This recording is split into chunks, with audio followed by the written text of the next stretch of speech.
காஞ்சிபுரத்தில் பட்டு நெசவு செய்யும் பாரம்பரிய முறை என்ன? சரியான விடை ஜாகார் தறி. தஞ்சை நகரத்திலிருந்து உருவான ஓவியம் இது. சரியான விடை தஞ்சை ஓவியம். தமிழ்நாட்டின் புகழ்பெற்ற பட்டு நகரத்தின் பெயர் என்ன? சரியான விடை காஞ்சிபுரம்.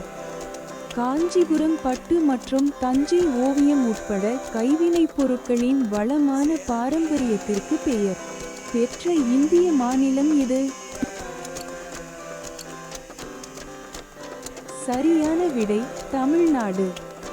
தஞ்சை ஓவியங்கள் பெரும்பாலும் அலங்காரங்களாக பயன்படுத்தப்படும் தமிழ்நாட்டின் புகழ்பெற்ற கோயில் நகரத்தின் பெயர் என்ன? சரியான விடை தஞ்சாவூர்.